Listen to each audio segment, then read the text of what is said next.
Good evening, everyone. Welcome to our Thursday evening workshop. Today is another interesting topic, why gut protocols fail. And I would like to hear from you if you are on a gut healing journey for quite some time and still don't feel good, or you are just dismissed by your physician.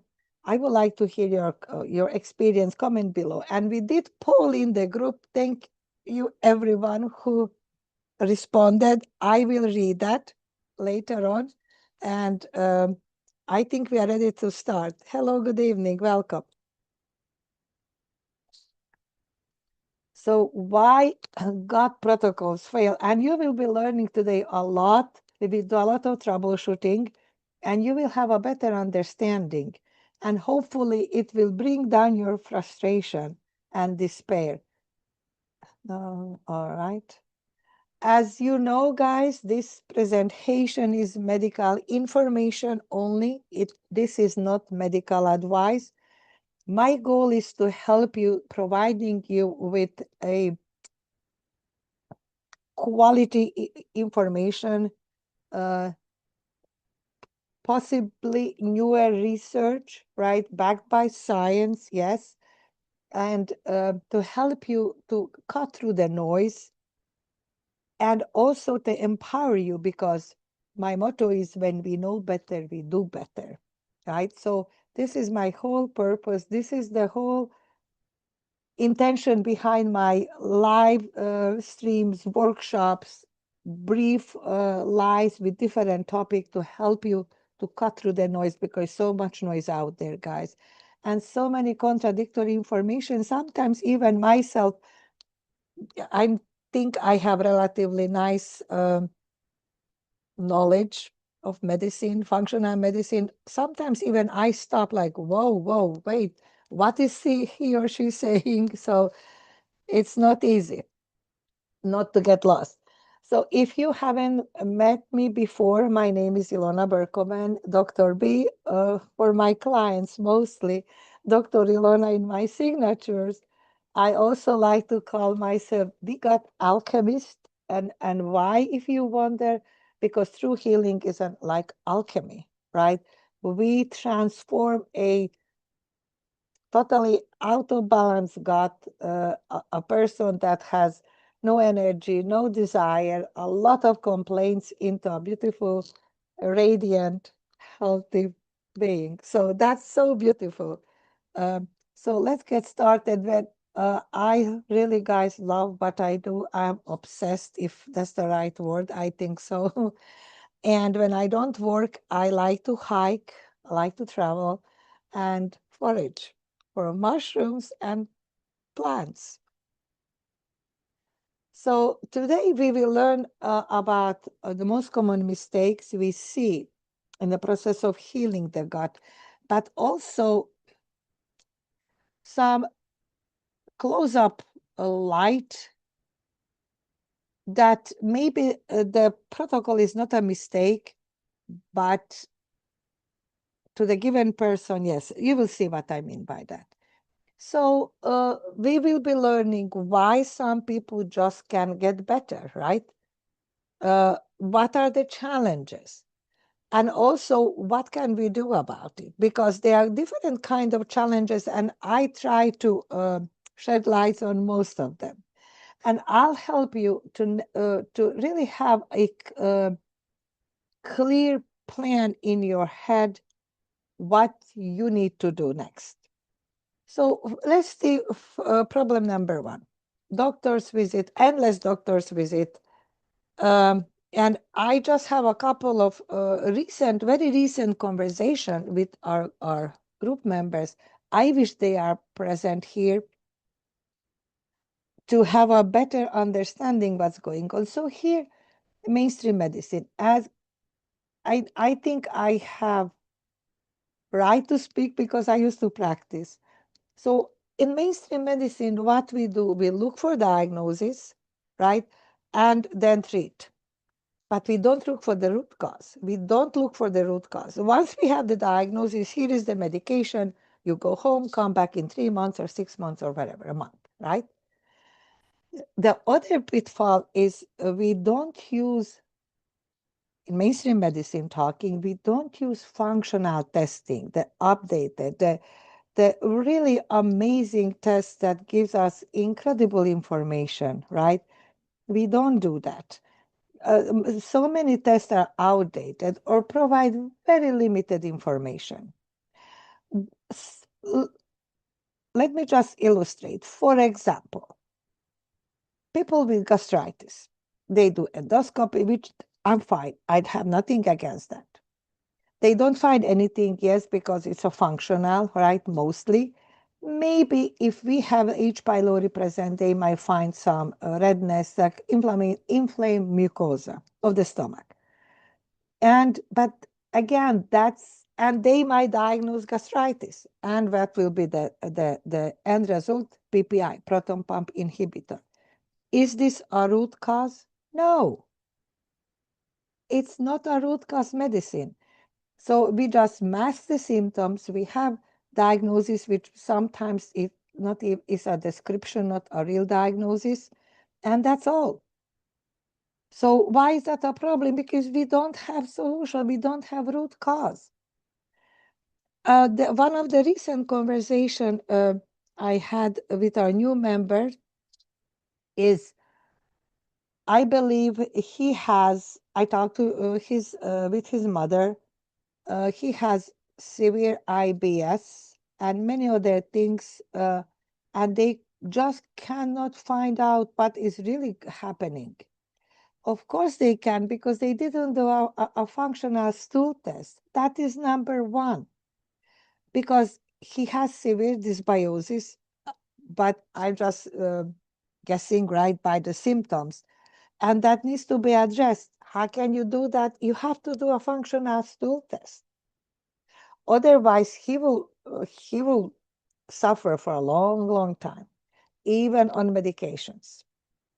So that is the problem.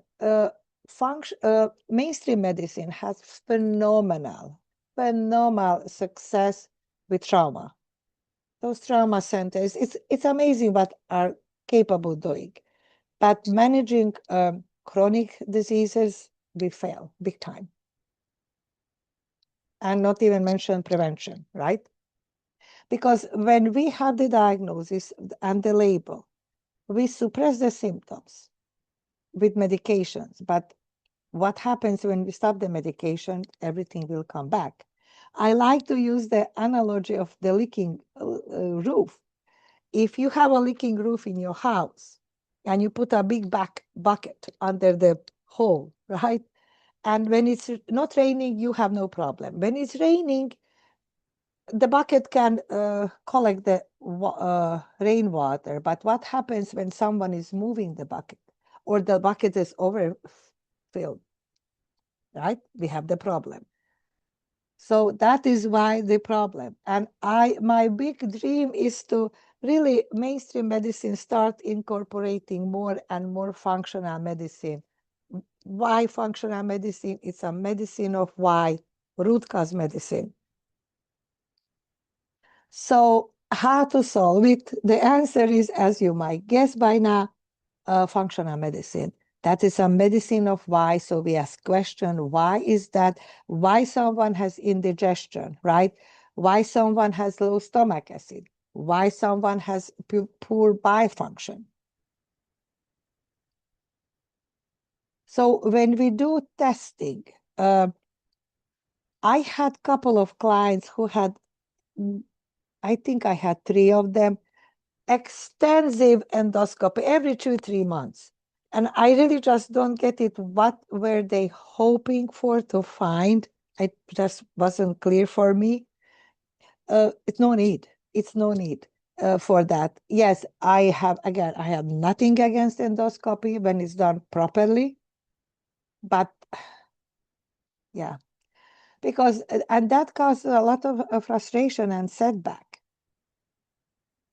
Now, let's go problem number 2, supplements. What is the problem here? We have to understand a couple of things. The best supplements won't work if we don't implement the 3 pillars of healing. Remember, I did live on that. What are the 3 pillars of healing? Diet, rest, and movement. If we eat junk food loaded with toxins, chemicals, with barely any value to the body, right? And don't watch Netflix up to 3 o'clock in the morning and don't move our body at all, the body won't heal. So we have to implement the 3 main pillars. But now the supplement, we can't out supplement bad diet, period. So low quality supplements. Many times I did a live in our community about supplements. What are the good manufacturing practices, right?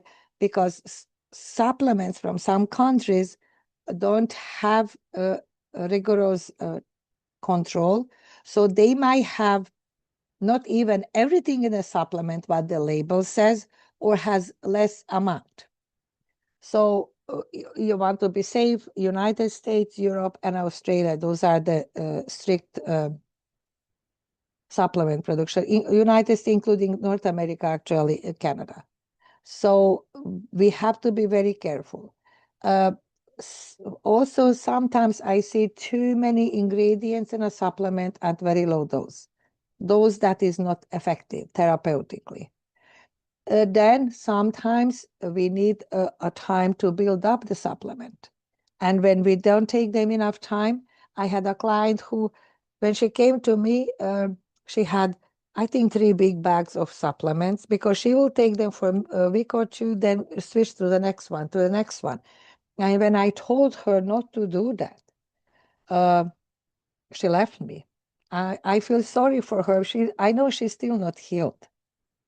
So not taking long enough, not taking high doses, because don't forget, guys, do I have any supplement? I have a little bit farther from me, but the label says it's almost a minimal dose. It's not the highly effective dose, usually times 2 or 3. That because of the FDA regulation or so. So what can be also wrong choice of the supplement, especially we see with probiotics. People take the wrong, for example, histamine producers, the lactic acid producing, or too many things jammed into probiotic, probiotic, vitamins, and so on. And then taking too many, this is especially for complex, very sensitive people. And not taking personalized approach. I see these guys so often. And true story, my newest client, when she joined our community, she worked with a functional practitioner, functional doctor. So one evening, I work late into the night. Yeah, I know I should not be doing that. And we started a conversation somehow. I think she reached out to me. Guys, I send everyone a welcome message.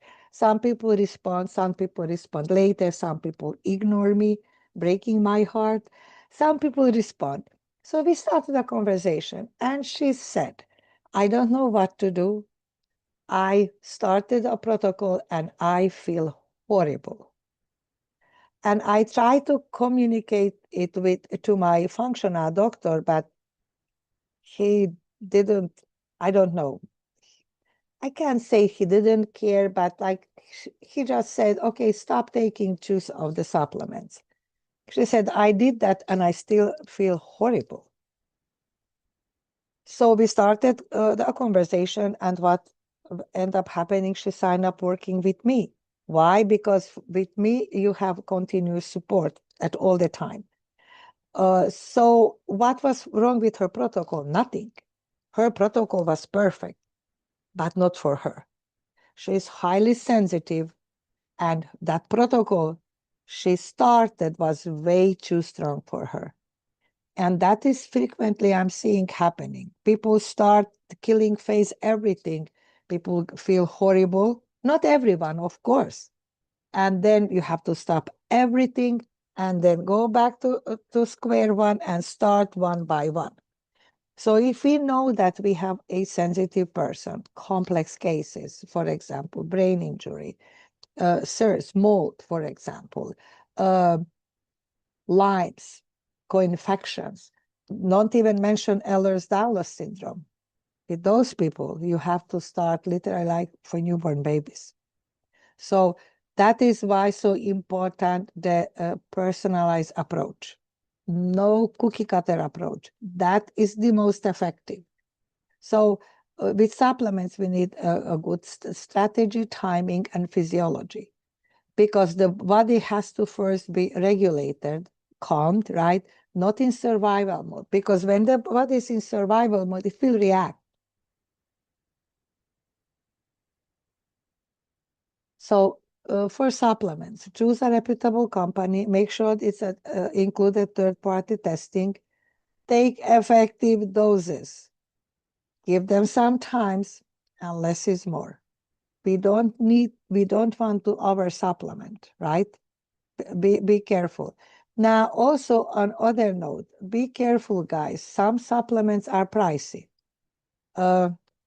Talking from my own experience, I really spend a lot of money on supplements, but I'm happy to do that. I rather do this than spending on a copay for medications.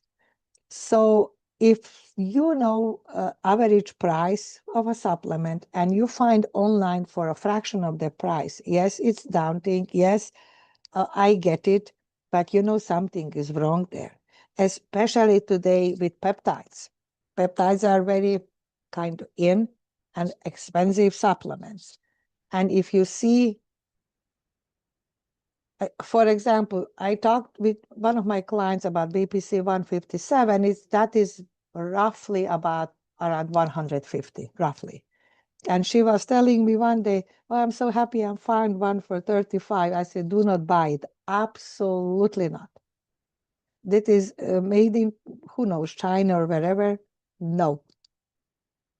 So be careful of that. I'm not saying if the supplement costs less, that is bad. No, no, no. Just make sure. And preferably, please don't buy your supplements at Costco's or I don't know where, drugstores. No, no, they are not good quality. So the next problem will be diet. What is the problem with diet?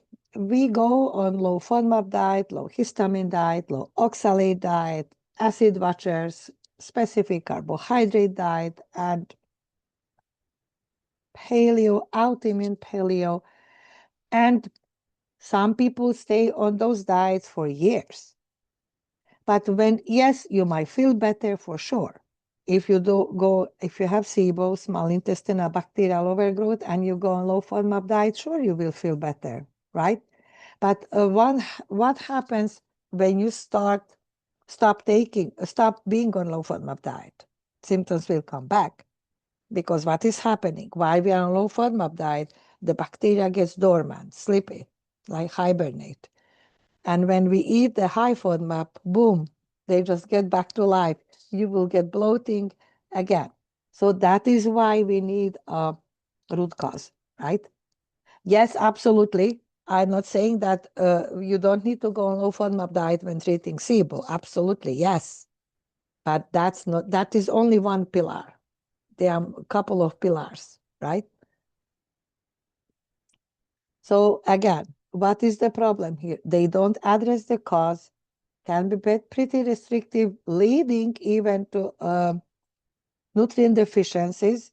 And it's very hard, guys. It's hard to be years, for example, be low histamine or low FODMAP diet, right? So again, that's only part of the solution, not a solution, or not the solution, sorry. So another thing, the commitment, the mindset approach, very, very important. Here is why. When people start a healing process, healing journey, right? And remember the three main pillars: diet, rest, and movement. If we don't change that, what's the outcome? You guess it. So, and when we start, of course, we will put on gluten-free, dairy-free, sugar-free. We swap, right? Diet. Um, no fast food, possibly not much restaurant food. I have to really bear a bad news if that's some of you. And people, oh my gosh, they feel, oh, I can't go here, I can't do this, I can't have donuts. Let me tell you guys, the diet that made us sick won't help us to heal. Period. That's simple. Same with the mindset. So when we go on a healing journey and we have to make all those changes, why don't we change the mindset approach and say, I'll be do whatever it takes to get healthy, right? Not like a victim. Oh, poor me, I can't have donuts, I can't have French fries. No, no, because we want to be healthy. Think of that. I did a Motivation Monday, Choose Your Heart. Just think of that. Life is always asking us to make choices, right? Choose your heart. It might be hard now to start cooking from home, eating homemade meals. Instead of watching TV, you have to chop food and prepare to start it sometimes even overnight or in the morning, right?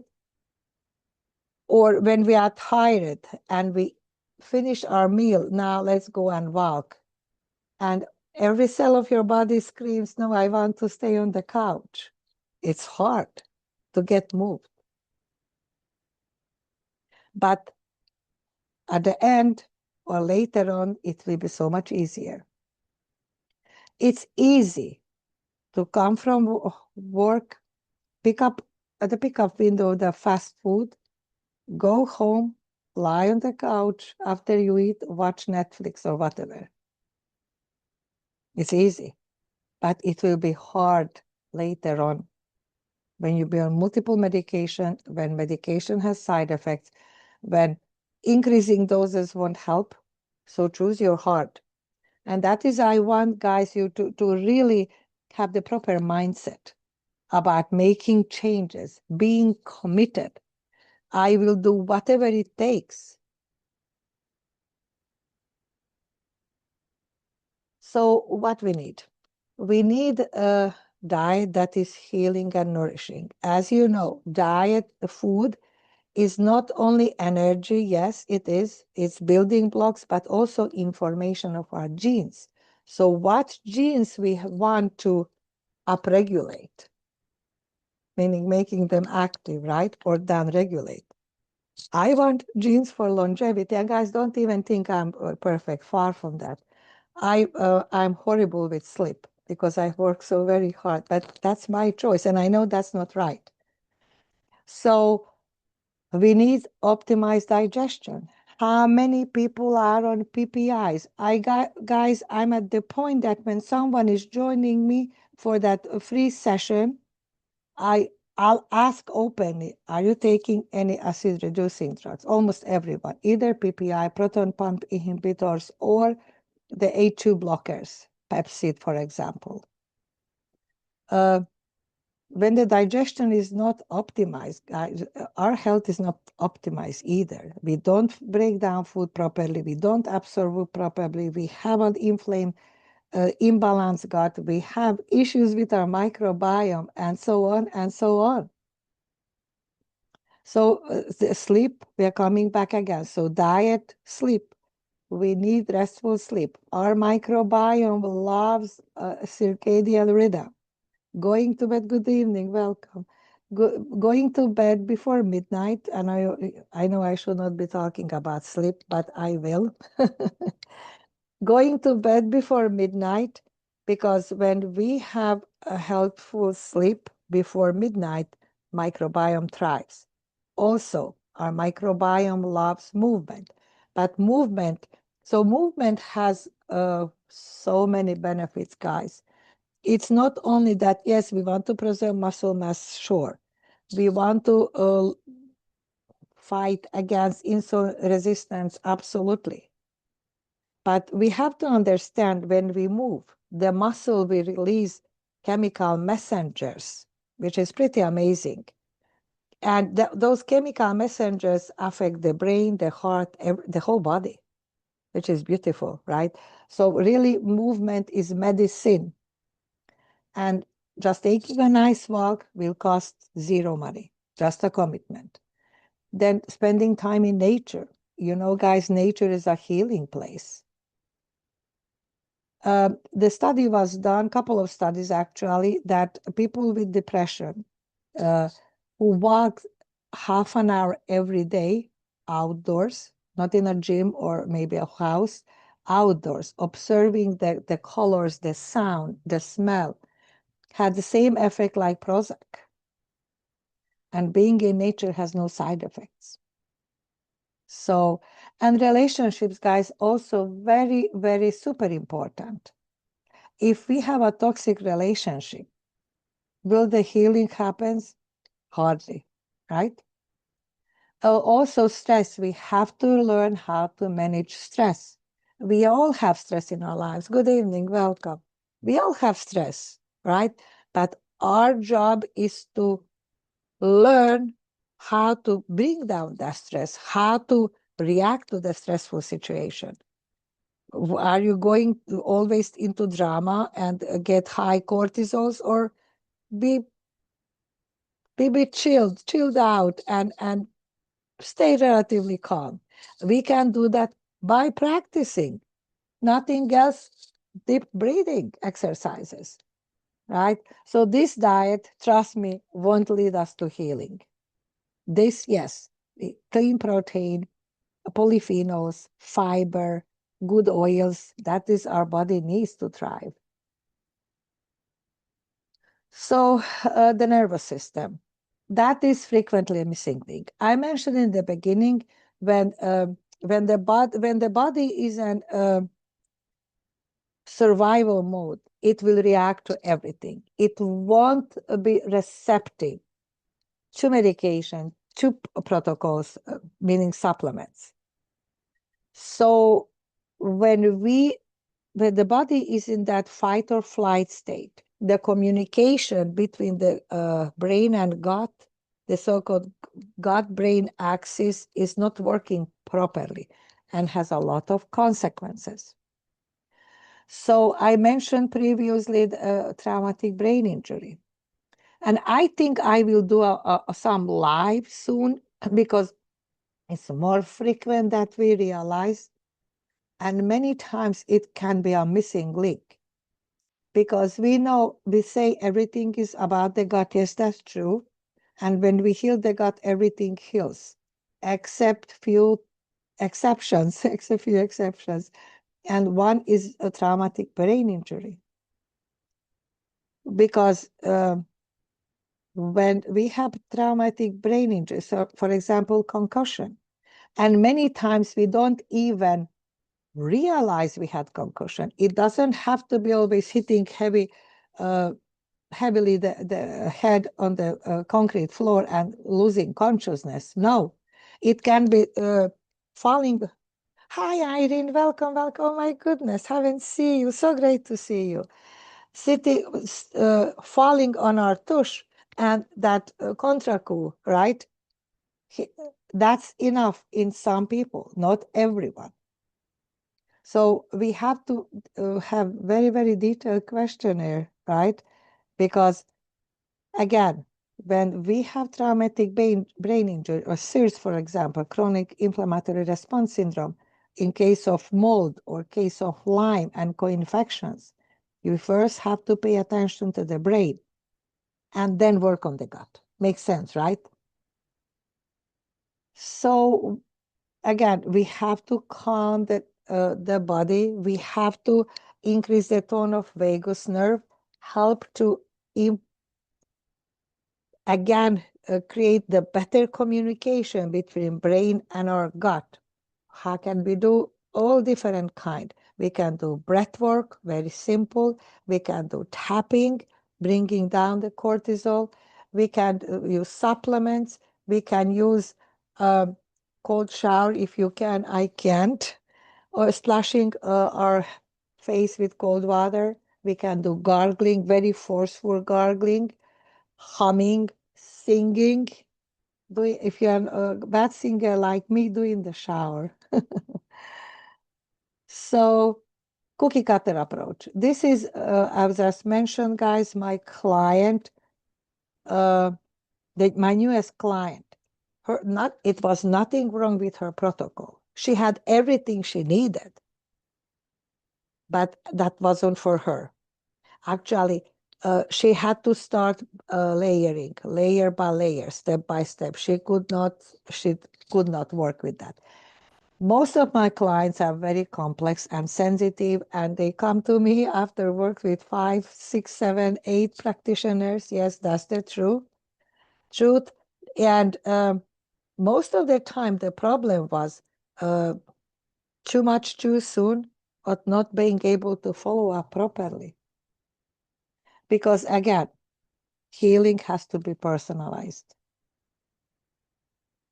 Makes sense, right? Sometimes we do microdosing, very small amount, and slowly build up.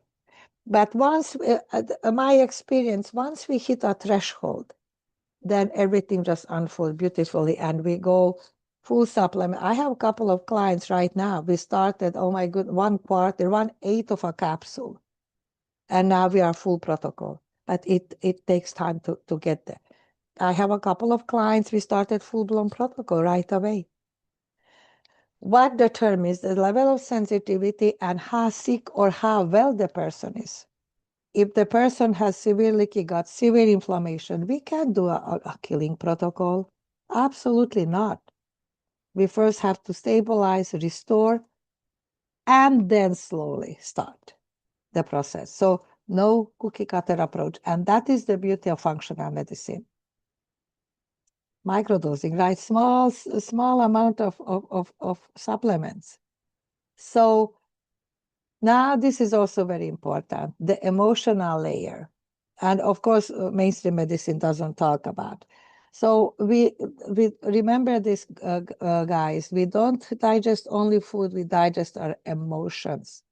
And when we hold a lot of toxic emotions, shame, regret, guilt, jealousy, right? It creates, it disrupts the energy flow, the chi, right, in the body. And with time, it can create illness. Also, the toxic emotions can lodge to proteins in the gut.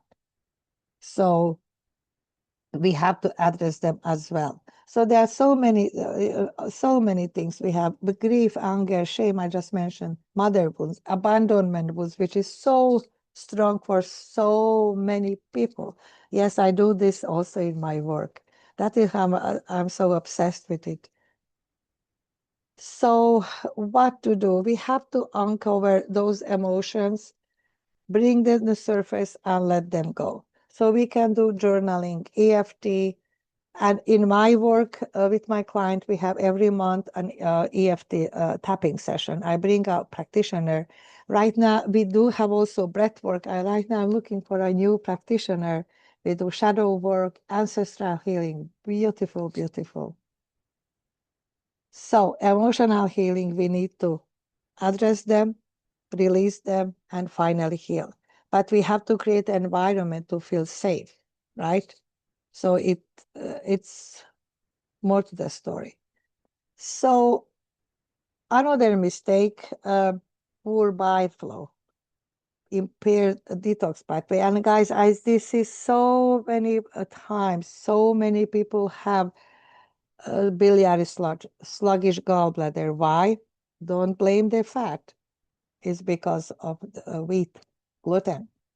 And I should talk about this, the gluten hemagglutinin. Hemagglutinin is a agglutinate like a glue.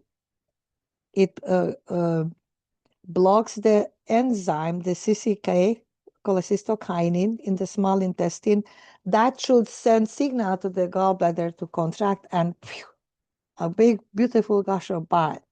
So gluten lowers the activity of the receptor about 70 to 80%. That is what creates sluggish gallbladder. Yeah. I know people blame fat. Fat will cause symptoms, but it's not the root cause. And many times we don't pay attention to that. Or sluggish detox pathways, right? So as you see, guys, bottom line, the whole healing process is not that simple for majority of people. And please be aware, stay away. I know I mean, the online space is so noisy. You have miracle programs that heal your gut in 2 weeks. Run away, guys. Once if I was so upset, I said, let me sign up to really, what is that BS? No, it's not that simple. Sunshine, sunshine, sunshine, not only for vitamin D, but in general, especially early morning sunshine, guys. Sun gazing, that's very calming, especially for the brain. So first thing in the morning, early sun, go into your, if you have a deck, balcony, or from your window, and 5 to 10 minutes, that's super healing. Of course, you don't do that at noon, right, with the scorching sun. No, early sun. So bottom line, healing is not one size fits all. It's not doing more, right? It's aligning with your unique, beautiful body and the body's need.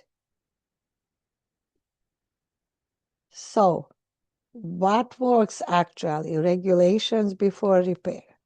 Repair before rebuilding. Personalization over protocol. Gentle or aggressive, depending on the person. And strategy over supplementation. That is why it's so important. Every person has a different body, different state of nervous system functioning, different. Now, you cannot do cookie cutter approach. Some people can, as I mentioned, start the whole protocol right away. Mostly, they still a little bit regulations and repair, and then some killing and restoring. So if you are one of those who struggle, who really don't know what to do, where to start, let's talk. I offer, guys, everyone a free strategy session. That is a very friendly, I like to talk, I like to meet people, very friendly conversation. It's no pressure. I don't work with everyone, and I will work with less people one-on-one. But here is my promise. You will exactly know what you need to do, right? So, and that is huge, guys. If you are frustrated, overwhelmed, losing hope, and someone is telling to you, no, no, no, slow down. Yes, you can heal, but hopefully, I mean, yes. And here are the steps you can take. That's a big thing. Trust me, that's a big thing. So let's see. So this is my invitation for you. If we never talk, let's talk. I will love to get to know you. And we have so many people in our community. I will love, love, love to meet with you all and help you, right? And I hear that cry, guys, so many times. I tried so many doctors, and I get that, guys. Then I come, I say, oh, I can help you. So people think, oh, why are you so different? I don't take that personally, guys. Absolutely not. So why I'm different? Because I have totally different approach. And I know a couple of my new clients told me, uh, I need to talk more about my work, and I'm going to do soon a live. Not to brag, guys. No, just facts. So why do I work differently? I really do. I practice a holistic functional medicine, the whole person, body, mind, spirit, plus highly individualized approach, plus we are constantly in touch. So you feel overwhelmed, you feel frustrated, you message me or email me, hey, I don't feel well, or I feel frustrated. What is my next step? And that is, I don't believe that anyone works like that, or not too many people, right? So, and and on those calls, I'll help you guys to find the blind spots. What is missing? What do you need to do next, right? Okay, so this is it. I will love to talk to you. I can help. I promise you, you will leave this session with exact uh, steps, with clarity. You will know what's going on and what you need to do. So feel free to, here is the link. Feel free to email me. I'm here to support you. I'll leave that little bit, a minute or two. And this is being recorded. Once I upload the recording, I'll place in the group so you can watch it anytime you need. And as always, you can always ask questions. And any question for me, for people, not too many people. I know, guys, holiday season, but I just didn't want to skip because I will be skipping next week because of Christmas. So if any question, anyone, please ask the question or ask later. If not, I'm slowly signing off. Have a beautiful evening, everyone. And thank you, everyone who joined me. If you watch the reply, you are welcome also to ask questions.